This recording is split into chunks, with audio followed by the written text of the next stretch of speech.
What are these folks competing for? Well, I'll drop a link. I'll drop an image in the chat so you can see. But the prizes are valued at over $5,000 USD. So definitely something worth winning. Okay, with that said, I'm gonna have HeyChef go ahead and take the stage. I'm gonna set a timer for 10 minutes. Go ahead and please share your amazing project with us, and let's get started.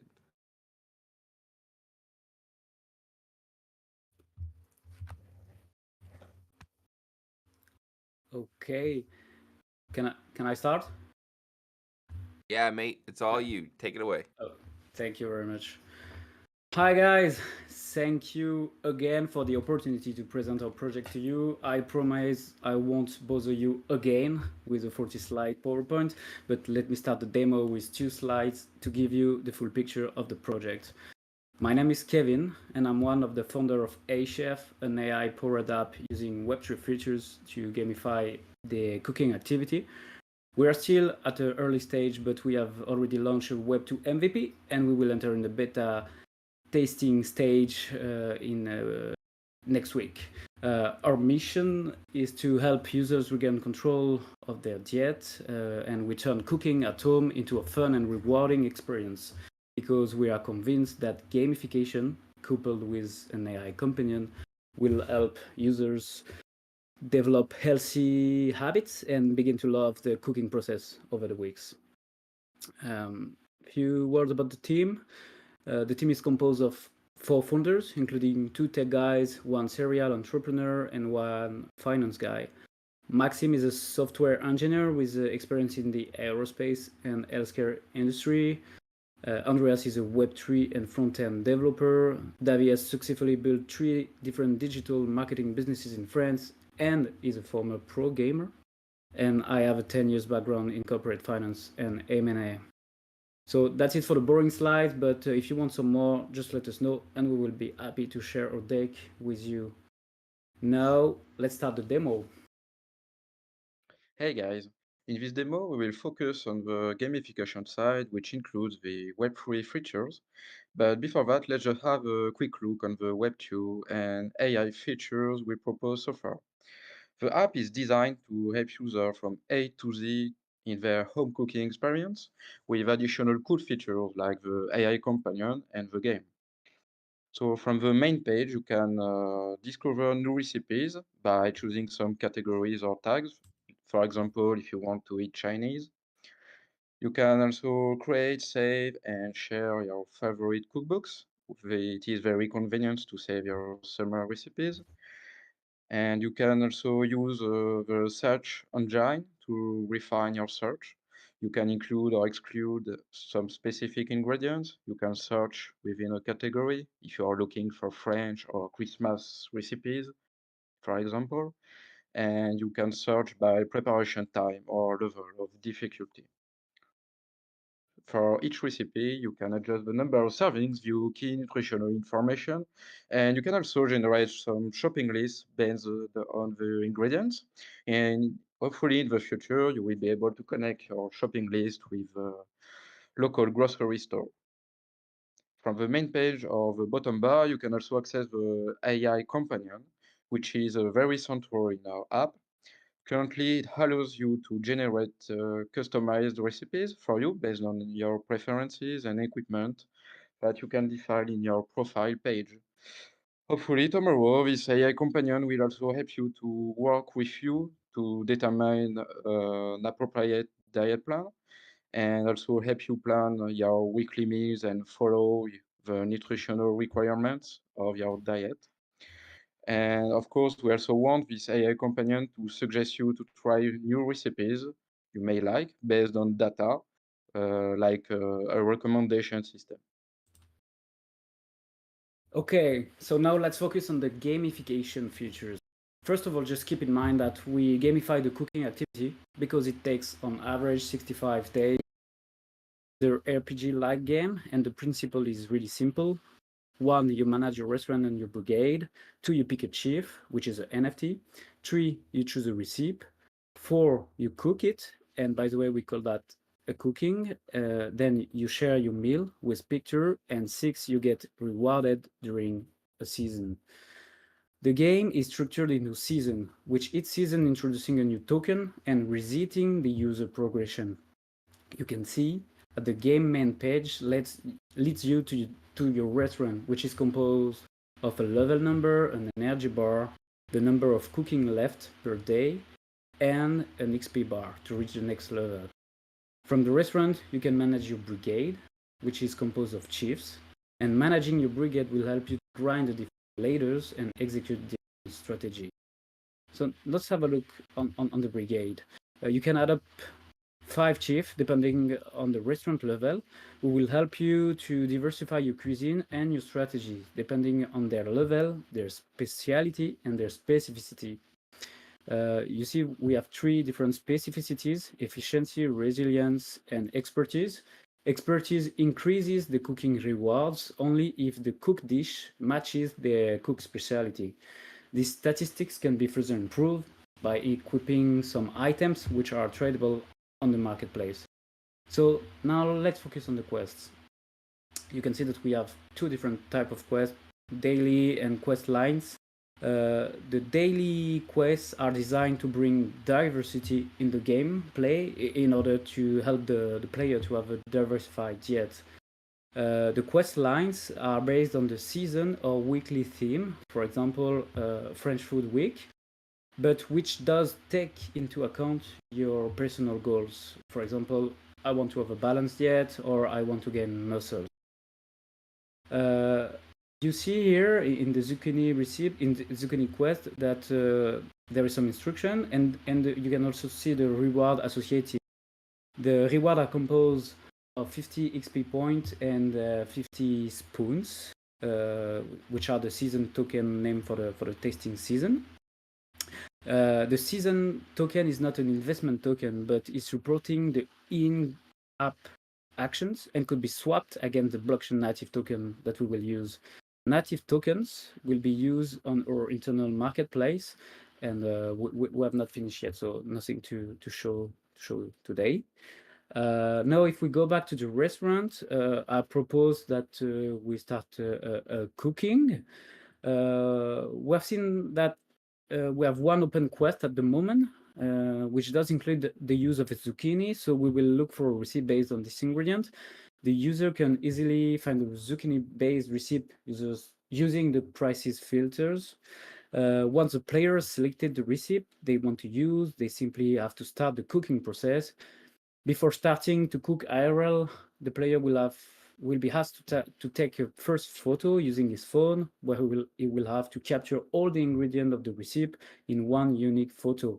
This photo serves as a first proof in the cooking process. Then the player is invited to follow the recipe steps, and at the end, the player is asked to take a picture of the final result. It should look like the recipe picture shown as an example, and this is the final proof of cooking, POC. Thanks, Philip, for that. And then he needs to validate the cooking and send it for validation. Now, if we go to the validation tab, all players will be invited to validate other players' cooking every day, and based on our calculations, player will have to validate up to 4 or 5 cooking per day. A validation pool is a pool where 5 players have to give their opinion on the cooking. To be clear, when you submit to cooking, 5 players must accept or reject your dish.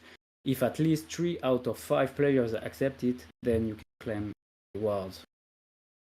As you see, we have 1.50 spoons.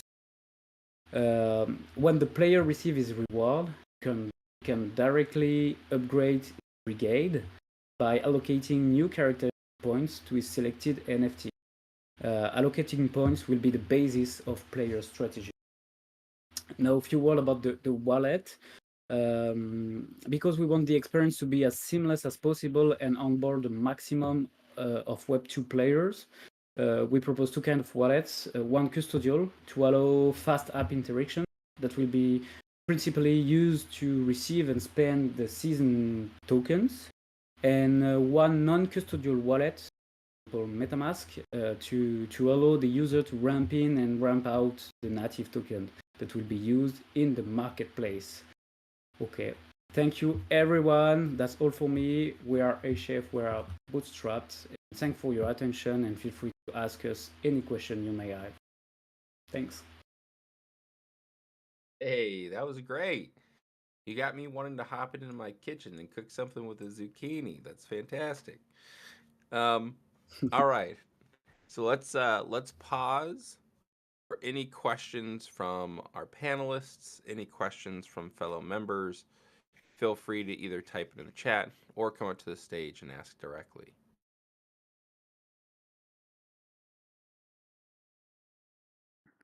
I like what you're doing here. That's my bit. Thank you. You got the Thank you seal of very much. approval from Wizard. Yeah, Thank absolutely. you, Wizard. It's an honest opinion.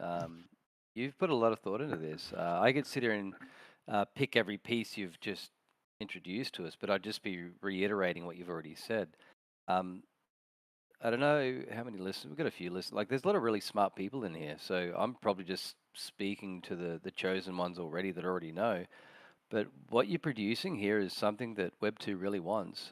They want it in their hands quickly, and they want availability. Um, the only thing, from my point of view, is be careful with your tokenomics early on. If you could try and follow, and I hate to say this, but it works. But if you follow the tokenomics of how Candy Crush progresses without Web3, and you can create a really soft onboarding into Web3 via the Web2 method that they had, I think you could do incredible. I think you're the type of project that I know from experience that if Gordon Ramsay had it introduced to him, maybe not from myself or one of our colleagues, you know, that's a huge step. Like for him to see it and he gets it, you could progress really quickly. You've done all the hard work. You've done the application. My hat comes off to you, man. I don't have any questions, but what I would like to do is maybe catch up with you later when I'm not doing so much Web3 stuff, so I could throw recipes your way and do some Web3 stuff through the cooking myself. But I appreciate what you're doing, and my hat's off to you. There you go. Wow.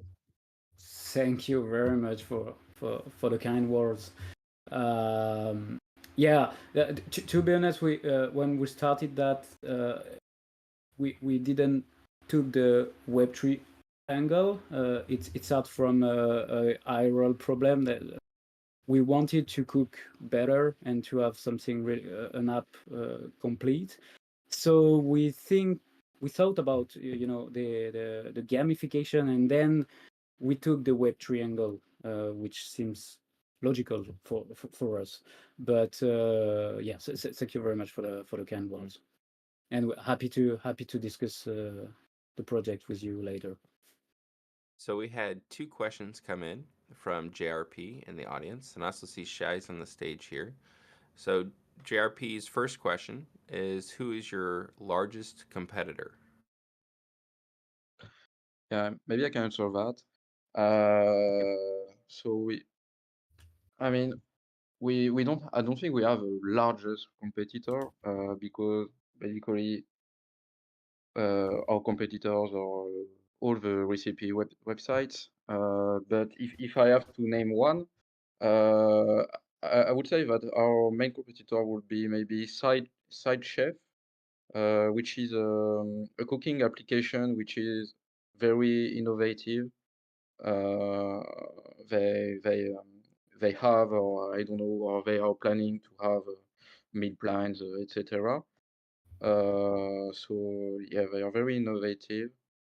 Um, but besides that, I don't. I, to be honest, I think we are the only project here who is planning to implement the cook the gamification Mm. of the cooking activity. And The so I see we, yeah. sorry, go ahead. No, I was going to answer the second question. Yes, please. That'd be great. Thank you. Okay. So for the Yeah, okay.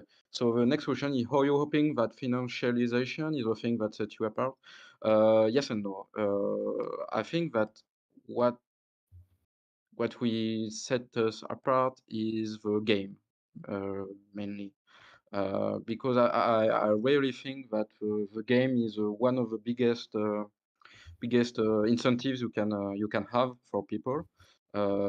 Today, almost everyone is playing a game. It can be a video game or I don't know board game, etc. This is very strong, and people are willing to pay for play.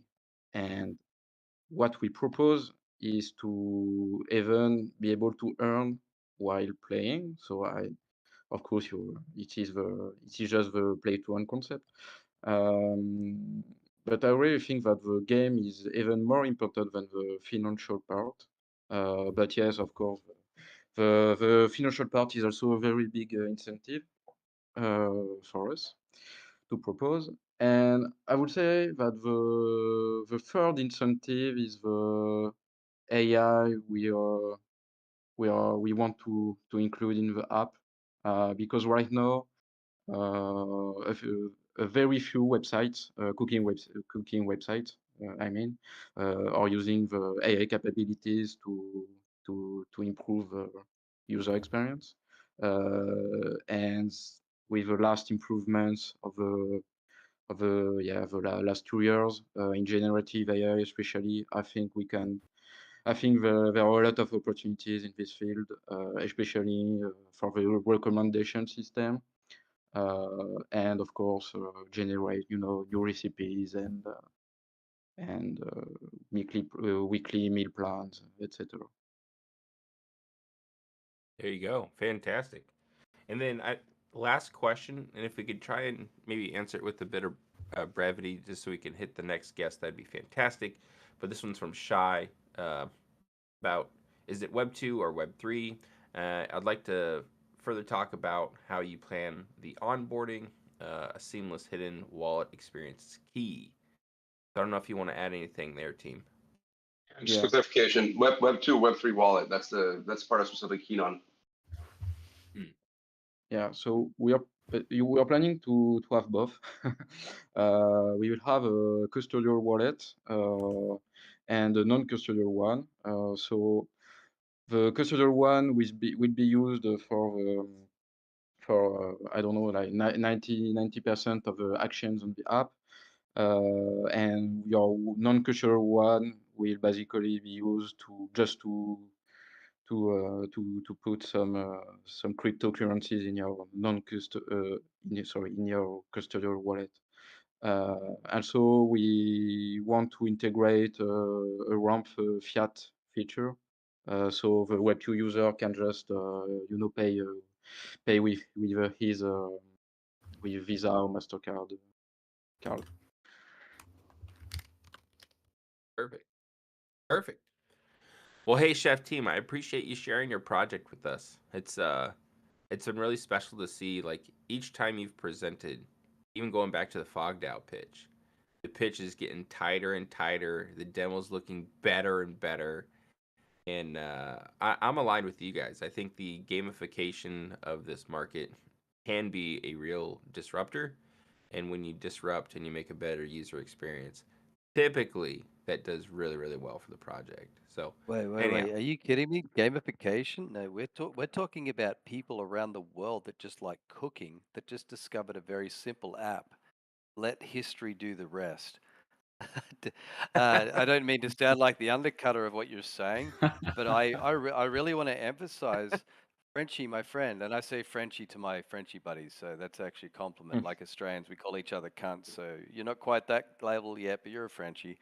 Um, I adore what you guys are doing. I know the impact this is going to have. I've worked multiple restaurants in my growing years, and if I just seen this, I'd be like, "You kidding me? I can cook better than this SOB," and I'd be in that kitchen in minutes, trying to outdo that other guy's recipe and trying to prove a point, and then even going out in the streets, I'd become a YouTuber just to prove a point. You guys are doing something fantastic. You picked a niche that's incredible. You know your history. You know how to cook yourselves. Guys, go hard at it. Don't let anyone get in your way. If anyone gets in your way, do what I say these days. Just get behind me. I've got stuff to do because you guys have got the stuff to do. Don't let anyone get in front of you. That's my last bit. Sorry. All good, man. Thank you so much. Thank you. Thank you very much. It's all love. And actually, you know what? GD Wizard, why don't you stay up here, mate? Because it is time for you to Let's share. go. Nah, let the other guys get up. You know what? Can I just forfeit now? Because I adore everyone else in here more than myself. What I'm doing, you guys are going to be involved in anyway. I don't need to sell some pitch for you. It's like, I'm honestly like trying to, okay, let's take away the money factor. If I don't give a shit about money, what would be the first thing I want to do? Let me answer that real fast. When I was a kid, I wanted something and I couldn't have it. You know what? The one thing I wanted more than anything was I wanted to play military style video games in a Unreal Engine 5 metaverse headset environment, but you had to be physical, but you wouldn't take the impact of the shots. Make sense? That's what I wanted. We didn't have that tech back then. We've got it now, and other people are already doing what I wanted. I've already just stepped beyond that, and I'm going for the other things that, what could I have that wasn't digital that I could have had back then when I was a kid? And I've gone that way. Every single one of you, anyone here that loves gaming, anyone here that's loved a game, anyone here that's loved being in control of their assets, anyone that loves discounts, anyone that loves being a part of something a lot bigger than meets the eye, anyone that wants to be a part of something that doesn't need to be an NFT or Web3, you guys are naturally going to walk into this. So how about I just cut it for that tonight? I've got a lot of stuff I could show you. I could put on presentations, but you know what? I actually want to forfeit and let the other guys take a chance tonight. And that's being truthful, because watching Frenchies, like, they've done something incredible. I love it. And I'll step behind them. I'll take my stage when the time comes. But for now, like, they've done something great. And the next guest, I want to let them shine too. And I'll jump. How about I jump in soon and let you know what I think of them?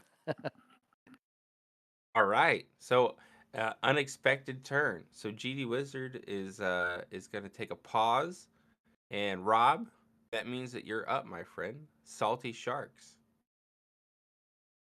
Look at that. No pressure. All good. All right. All right. So everyone, just let's hit mute, and then Rob, I'll start the clock. 10 minutes. It is all yours. No worries. All right. Let me just pull this up. Okay. Thanks very much, everyone. My name's Rob Kennelly. I'm CEO and founder of Aquatic Metaverse, home of the Salty Sharks Uprising. So we're a entertainment and education brand focused on marine species conservation, specifically sharks, rays, and turtles. Like with any good cause, the way to make a difference in people and their thoughts and processes around a particular topic, and in our case, marine conservation, is to engage the hearts and minds. So in order to do that, and as you would do with any type conservation activity, is we've turned it into an adventure story. We've created a multiverse where people can relate to amazing characters, heroic characters, in an adventure story that reaches across multiple delivery platforms. We've obviously got story, we've got audio books, we've got comics, and we'll have animation in the future, and we've got games, lots and lots of games. So I'm going to take you through one of the games, of the flagship game that we're building, which is the Uprising digital trading card game. And I'll show you that here today. Now, I know what you're thinking, trading card game. Wow, ugh, it's been done to death, right? There's millions of them out there. And we've missed the boat. But you'd be wrong, and you'd be dead wrong in this case. We didn't miss the boat. In fact, we're going to be sinking the boat. Because what we've done is we've taken the best elements of some of the great trading card games out there, and we've captured that, and we've included that in the game that we're building here. But then what we've also done is taken things that they don't have and added those to the mix as well. I haven't obviously always been in business. Last 25 years running companies from small to medium to multinational, and my last enterprise was a university. But I've also been a gamer my entire life, and so none of this stuff is new to me in that sense. We partnered with some incredible game developers Mark, who is the principal game developer, actually created the TCG engine on Unity. He's built numerous trading card games, digital trading card games, and he's the chief builder of this one as well. So we've taken the best qualities of these TCG titles, so rich story background, a lore that brings the cards to life, and makes them memorable characters in already, as I mentioned, published story, comics, and future animation. Web 2 accessibility to play and compete and win without the need to adopt Web 3 if they don't wish to. There are Web 3 features that are woven into it, but they're subtle. They're behind the scenes.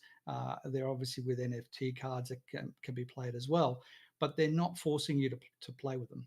You can play with generic cards, you can win with generic cards, you can upgrade generic cards. You can do all of that, and you can play in tournaments and be very successful without needing to adopt Web 3. If you choose to adopt Web 3, you've got extra features available to you, including NFT rentals to make some passive income, plus different upgradable characteristics in terms of being able to re-upgrade your NFTs rather than upgrade once and it's locked in. We've also got game scope. Obviously, it's not one-dimensional. It's got multiple adversaries. It's got multiple pathways to victory. And then we've added enhancements that most TCGs have missed, especially on launch. So Hey, there's Rob. multiple game. Yes, mate. Sorry, just real quick. So we're still seeing the Salty Sharks Uprising page. I didn't know if you were trying to share something else. I'm gonna go through it a bit more in a second. But yeah. Okay, cool. Thank you. Sorry, just want to make sure. Thanks. No, all good. So we've got multiple game modes right out of the gate. So we've got multiplayer, single player skirmish, and single player adventure campaign mode. This takes the story of the multiverse and delivers it in the game environment as well. So you can be reading the comics, playing the adventure in the game, and listening to it in the audiobooks as well. We're making it easy to learn and start, but we've ramped up the complexity and strategy as the player gets into the game. And as you'll see later on, the level of complexity goes through the roof. We've removed the boredom of best card always wins. Great cards help, strategy helps, upgrades help. But there is always the chaos factor, and that chaos factor is the dice. So, and I'll go just quickly down to that at the moment. So here you get advantage rolls, disadvantage rolls, and also battle map modifiers. And these add a little bit of chaos to the battle, such that it's not always a case of the best card wins. Yes, they have the greatest advantage, but as you'll see when you upgrade your cards, there's so many different permutations of upgrades and equipment that you can really catch people off guard if they're not prepared for the type of deck that you've built. So for example, if you're used to playing traditional trading card games and you've got, I've got the Phoenix versus your Dragon. Well, another thing we've added is uniquely naming your particular cards. So whether they're generic cards or NFTs, you can uniquely name your particular card and personalize it in ways that others can't. So it looks like, Avantgarde the Assassin just got smoked by Wayne the Wizard. It's a far more personal battle, especially in the tournament modes. If you have a look here, we've got the different starter packs, generic packs, the NFT collection, which is also cards in the game, as well as special unlockable cards that you can win in campaign modes and other incentives like invitation incentives when we launch the game as well. So the game looks pretty simple, but it's far from it. So we've got 7 classes. Go up here. Obviously, that's the boards I was telling you about. So there's 11 different battleground boards. Each of those have unique impacts on different classes. You don't know what board you're going to get until the game starts. So again, it's part of that chaos factor. So you've got the 7 classes, your tank, healer, assassin, wizard, warrior, cavalry, general. That's how it starts, but it gets a lot more complex as you go. There's 21 subclasses. There's 33 different pieces of equipment just at launch in 4 to 5 different equipment slots as well, depending upon the rank and also the rarity of the card. So all of those add immense different permutations to it. Also, it's not locked in. Just because you've got a tank card and you're playing it in the point roll doesn't mean that you're going to be up against a defensive bastion. If someone has taken class specializations and equipment slots that improve their attack or their magic, you could be up against a tank class that's going to kick your ass, but do it from the point position where you can access your tactic and your leader roles. So, which brings me to the board layout itself. So the board layout is different from most TCGs as well. It's 5v5, except for certain campaign mode battles, and different roles. The classes take on different abilities. So each class has both a passive, at starting anyway, both a passive and an active ability in each of the different roles. So again, they can move around the board during the battle. They can use different abilities from those different roles, and they've got certain advantages. So again, depending upon what class you've got in what role, will determine, what sort of battle you're going to be having and what sort of adventure you'll have. That's an example of the first campaign mode map, which I'll take you through in the game as well. Just quickly want to touch on upgrades before I get into the game and show you an example of the game. So we'll just quickly duck down to the upgrades. So as you can see here, we've got class specializations for each of the primary classes, 3 for each. And in each of those, there's 4 different levels of upgrade pathway or upgrade power level. You don't necessarily have to go all the way down one. You can actually mix and match across the 3 specializations, but you've got to take the first tier before the second and third, fourth accordingly. So in each different card rarity has different numbers of upgrades that they can do in class specializations, which adds value to the rarities as we go. As I mentioned, Rob, just heads up, 2 minutes, my friend. Wow, that goes fast. All right, I'm going to jump into the game then, and we'll show you an example of the game as well. Just go back to here and change this.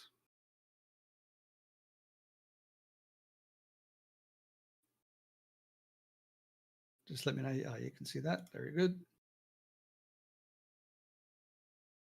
So I'll jump into a particular game and just show you that, and I'll do it in the adventure mode. And I'll show you. This is the 5th tier of the adventure mode. Some Loch Ness monster herself, Nessie. Awoken from her slumber by the recent battles, she ventures forth to feed. Where normally she would suffer a meal of the Atlanteans if she had to, the chance to dine on sharks and mermaids has whipped her into a battle fury. Defeat the famed monster of Loch Ness to win your freedom and complete your daring rescue. So this is one of the few battles where you'll be up against just one card, but it's obviously a boss battle. So if you want to have a look at what abilities your card has, you right click on it and you can see each of the roles and each of the abilities in them. This card also has some upgrades which have been applied to it as well. So you can see those as well. And they obviously increase the capability. The beauty of this game is its combos and the ability to actually work through different combinations in your attacks. After something's been attacked, it obviously is tapped. Of course, the boss gets untapped.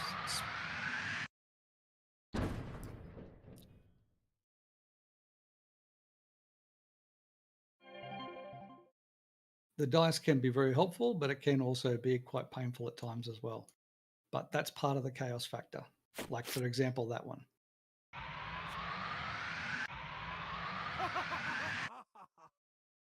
And he smashed me straight out of the gates. So it does help to have a few extra upgrades on you when taking on a boss fight. But I did want to show you what that was like. We also have multiplayer, obviously, and solo match, which is where you can test your capabilities against one of the 2 adversaries, whether the Atlanteans or the pirates. And I will leave it there. Boom. I was just saying in the chat there, Rob, so just yesterday I had to uninstall Marvel Snap because it was too dang addictive. Like, just too much. Oh, it's always right in my pocket. So now maybe I'll just swap it out for Salty Sharks. Maybe that's what I'll do. might have to, mate. I can't believe how quickly I just got smoked by the boss. I had beaten him before, but anyway, that's embarrassing. Yeah. All right, great presentation. Awesome. So let's take a moment. Community members, panelists, judges, what questions do we have? And it looks like they're piling in already. JRP, Yeah. What is your go-to-market plan? what is the plan to increase your daily active users? Yeah, we actually have an incentive program that we've got planned. It's an invitation program whereby the inviters and the people that they're inviting can actually get rewarded based on their levels of completion within the game, based on cards upgraded, adventure mode battles completed, etc.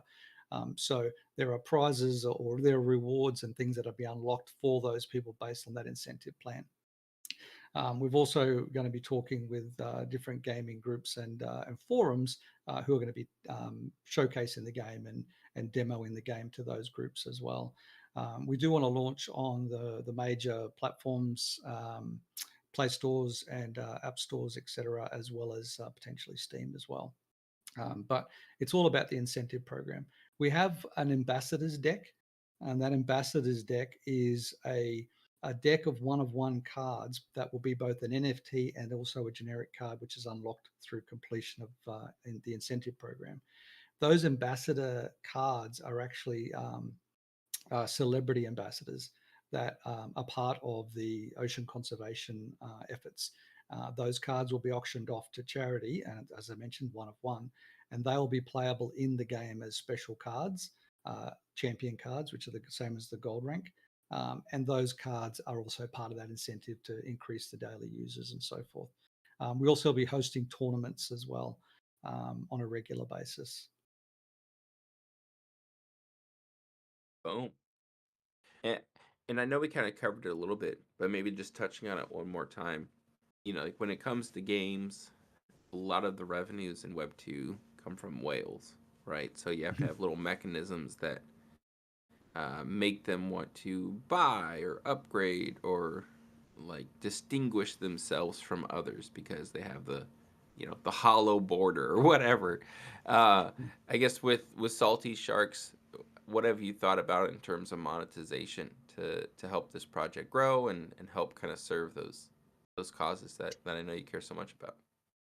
Yeah, absolutely. So obviously we, through our NFT sales, donate 10% of all NFT sales direct to the conservation partner, which is Fins Attached in the US. And they buy shark tags. And this month they're actually deploying shark tags on some whale sharks, which will be shared with video and audio and photos and stuff. The community gets to name those sharks. In terms of that special, you know, whales wanting the really special cards in the deck, etc., there are 14 one of ones in the NFT collection. Those one of ones are obviously cards in the game as well, and they are incredible art, incredible cards to have. They don't necessarily are distinguished any further by stats because we're not trying to break the game in terms of, you know, creating cards that just kill everything. So stat wise, they're the same as their class already, but they're obviously a gold rank, which means that they're a champion card. But those one of ones from an art perspective are just phenomenal, and they will be able to be highly sought after as a rented card as well. Ambassador cards, you upgrade an ambassador card, then you can rent it out as well. So pretty phenomenal from that sense. In terms of monetization for the business from the game itself, the card packs that you buy as generic card packs for Web 2 players. You buy packs of cards from the website at 3 different price tiers, and the upgrades through spending pieces of 8 and slivers of silver. Slivers of silver are points you earn in the game by playing the game. Pieces of 8 are what you buy off the marketplace, and again through fiat. And you buy those and you can upgrade your cards. So the revenue from those packs of pieces of 8 and the generic cards is the revenue stream for the business as well. You can play for free and only for free if you're that way inclined, or if you're a younger person who doesn't have access to their parents' wallet. It is possible to play for free and upgrade for free, but most people, and I know this from my experience in gaming as well, you won't take that longer route of grinding it out. You'll buy the upgrades with the pieces of 8 when it's available to do so, but it's not pay to win. So, Gotcha. Fantastic. Okay, cool. Rob, thank you for sharing Salty Sharks with us, man. As always, no, it's great to see the always a pleasure. project. Yeah. Thank you very much for the opportunity. Yeah. All right. So GD Wizard. So we do have a bit of time here. Now, if you want to present as a contestant to win, that's cool. If you just want to share maybe a couple quick things about your project, this is a community. This is like a chill space. So you can also do that. Alternatively, if you don't want to do any, then that's fine too. But I figured I'd check in with you first. So, GD Wizard, it looks like you may be on mute. How you feeling, mate?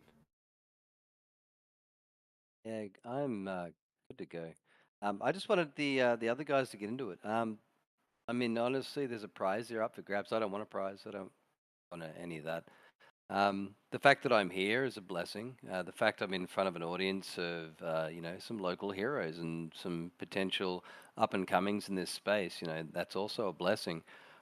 Like I said earlier, sort of what I'm planning is a step outside of. Well, it's outside of the norm. It's outside of the space completely, if you want to look at it like that. I have mentioned, I think I mentioned it last time I was up here, that the next step is like if we want mass adoption, we need to stop thinking like Web3 degen flippers or whatever. We need to completely step out of that zone for a second and say, okay, what has worked in the past and what did this, but what is going to get us our primary goal? And I hear over and over again, how do we get mass adoption? Well, I just seen two amazing projects just dropped in front of me that, I mean, they just caught Web3's eye. What's the percentage there? I think JRP probably can give me a stat on that pretty quick, that how many people are even going to listen to what just happened in here tonight. It's so small. But it's so incredible, and the eyes of the world. I mean, we're nothing, right? We've got nothing to share. We're already scared. They're already scared of us because we're crypto. They're already scared of us because we're NFTs. We need to get around that. My proposal is to challenge all projects out there right now, all founders, to take a different perspective and maybe consider what I'm doing is something you can be a part of, or something you should maybe look at doing yourself in preparation for. We've got a bull round about to happen. Do you really want to fight for the scraps on the ground, or do you want to be the innovator and have the thing that people want that is brand new and they can, work with, or do you want to be the guy that flips on your market? It's going to come down to you as the founder, etc. But if you generally want to work this space, well, I want to know you. Reach out to me in my DMs. Just send me an invite. I'm pretty responsive generally, because we need people like you to make this space go further. I don't want to deal with any more regulations. Regulations is one of, but not all of, the reasons that I'm no longer living in the United States or Australia for that matter. I don't trust the regulations. I'm terrified that my business could get ripped out under my feet. I'm terrified my future projects could suddenly become stagnant and ruin every bit of investment that I've put into it. Dungeon Knights Heroes, which is the project that I'm working outside of GD now, is meant to be a side project. It's meant to be outside, and it's not meant to be a Web3 project. It's meant to draw in the masses of people into eventually GD, and then all of our partners and other friends in this space in Web3. And you can't do that. You can't have mass adoption unless people can find a safe way to get in. That's a fact. We know this. Look at Coinbase. When Coinbase opened up, people had a safe way to get crypto. It worked. And it continued to work, and they had all the speculation, they had all the BS, and they had all the regulation stuff. So you know what? They won because they didn't do anything wrong. They literally provided a service, and it done successful, and everyone wanted a piece of that pie. Now there are regulations in place. They're safe for the most part, as much as we know, but they're doing something. And this is something that we all have to overcome in this space. If we want to progress, we are going to get faced with country regulations. What if suddenly NFTs are banned in the United States? I don't think that's possible. However, NFTs got banned in Thailand. So part of what I'm talking about tonight is my way of introducing NFT technology to a people that would never have the opportunity to even touch it, because the asset is literally banned here. So what did I do? What did I do? Everyone's probably asking. Well, I created a Fidgeable. It doesn't sound like much. It's just a credit card. It's just a piece of plastic, a PVC piece of plastic. It's got an incredible image design printed on it. Actually, let me share that little design with you. It's just to give you an idea. Can I even do that? I should be able to. You should be able to share. And then just Okay. a heads up, we Now it's have about maybe 4 minutes, Wizard, just letting you know. I can kill it in that time. So this is the base of the project. This is as simple as it comes. When you buy into this project for a whole of $15, you own a physical card that looks maybe something like this. This is a legendary version. This particular card has little arrows on it near the circles on the corners. This is a gameplay card. You only need one of these cards to sit down at a table and play a game with your friends. Now, if I was just to do a playable card game, and as our friends mentioned earlier from the Sharks, he said, trading card games aren't dead. No, I absolutely agree.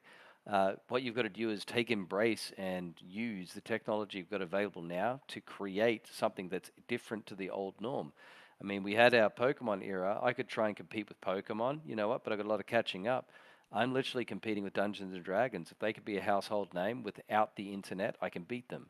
I can do this without any else influencing me. If I just come up and do it the right way the first time, this will work.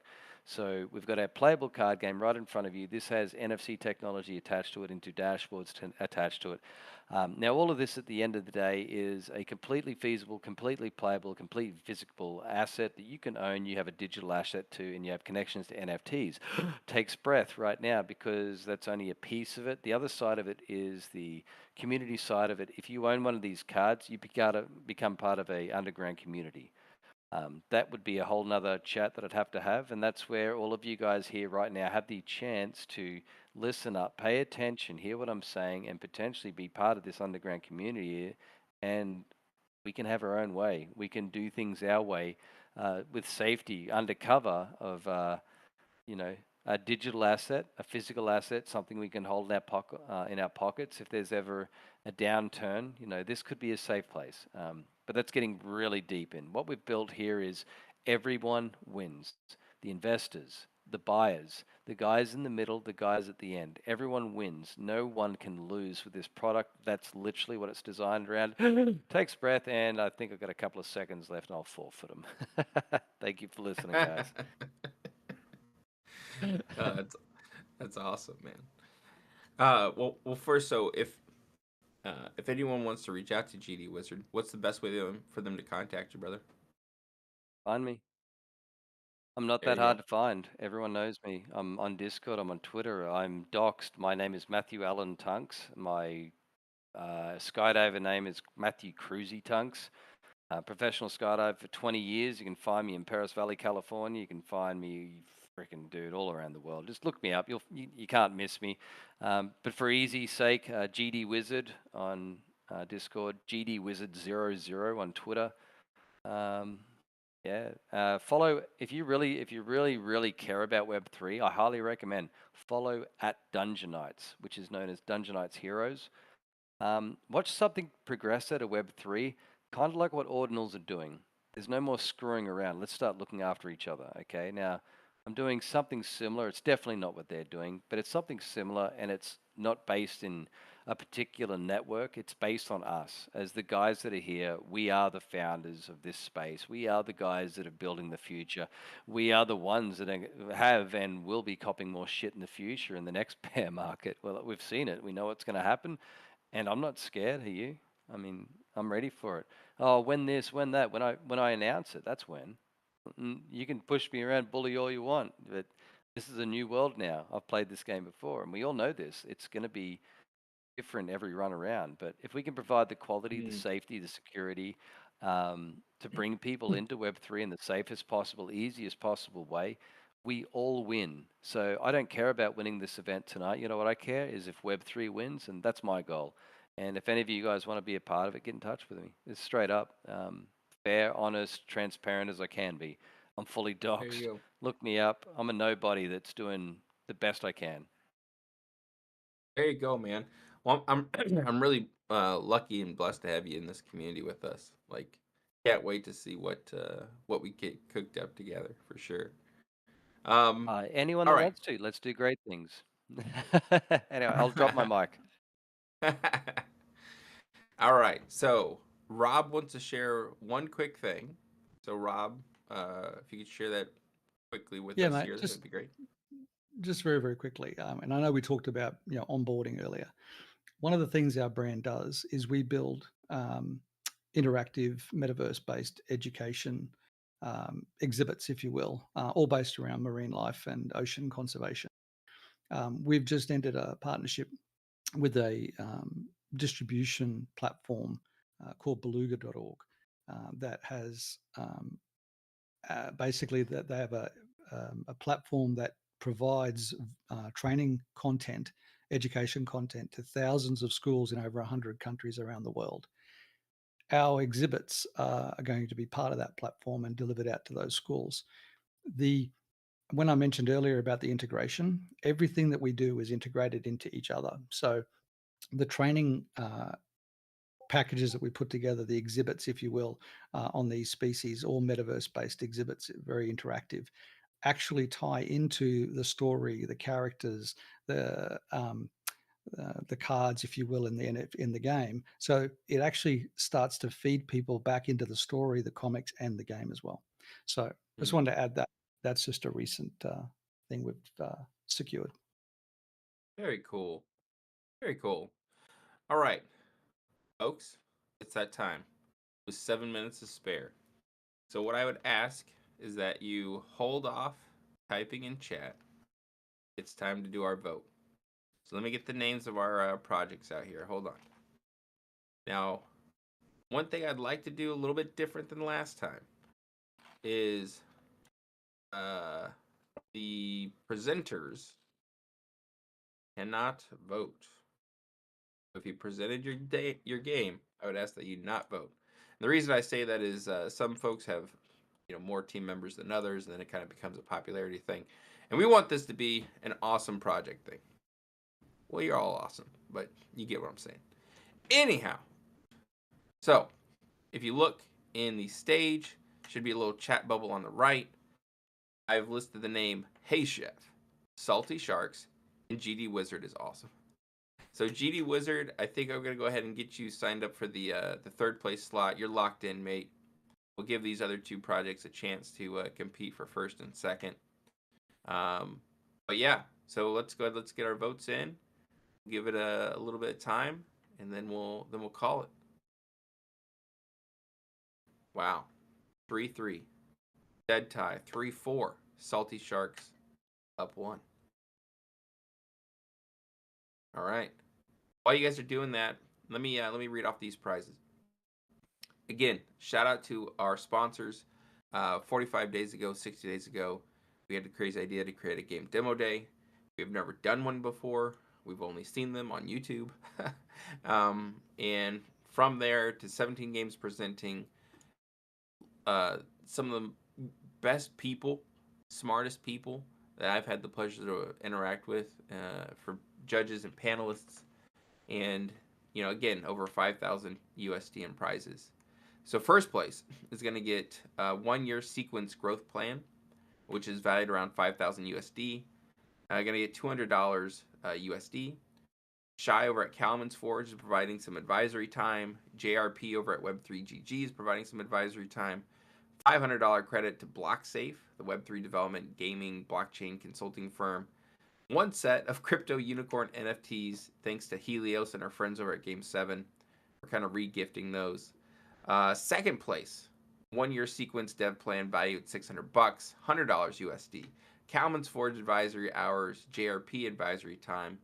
1 set crypto unicorn NFTs. Again, thank you to Helios and Game7.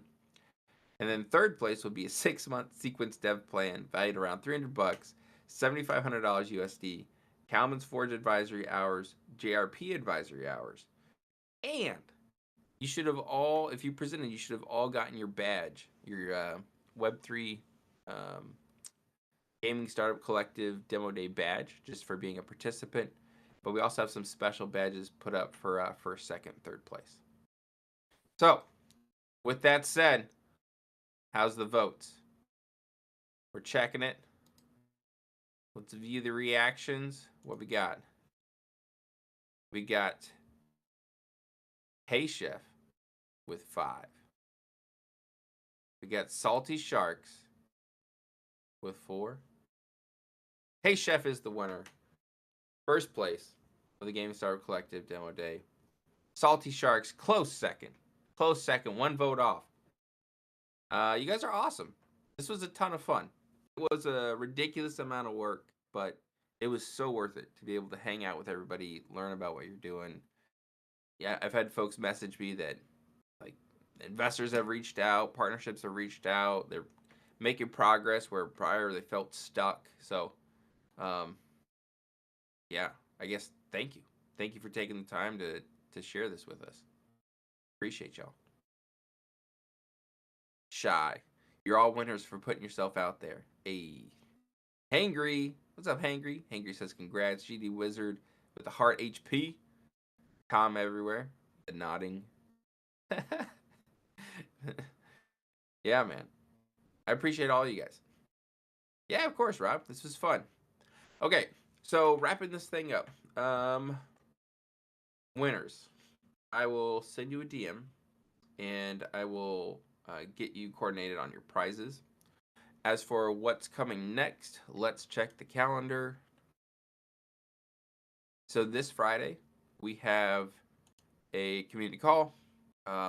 This is with Josh, Ready Player Josh from Treasure DAO. He oversees the content creator program for them. They have a whole roster of content creators that they've kind of built for the games building within Treasure, including this whole back-end system of if you're a game and you want to get someone to create some content, they'll manage not only the campaign creation, distribution, money transfer. Like, it's quite robust. So anyhow, we're going to be chatting with him about best practices on working with influencers, things you should do, things you shouldn't do, things to look out for. Then we have, what's this one here? Man, we got so much going on, guys. Come on now. Then we got our friend, JRP. He'll be walking us through Rev. Rev is the platform that we've used to distribute our on-chain achievement tokens. So definitely swing through. I think there's some amazing things you could do there to incentivize and reward your community. What else we got? Oh yeah, this is a hot one. Hey, if you're building an on-chain game, get ready. We have a state of fully on-chain game Twitter space planned for next week, Monday, I believe. I'm going to be reaching out to the folks in Fog DAO. We have the founder of Moonstream.to, who does a bunch of on-chain player activation stuff, revenue generation stuff. And we're just going to have a nice, deep conversation about fully on-chain games, which, if you guys don't know what that is, you should. It's like if you built a game that never died, even if you died. As long as the internet's still alive, your game is still alive. But, okay, that's it. That's time. I'm going to shut this down. Appreciate everybody.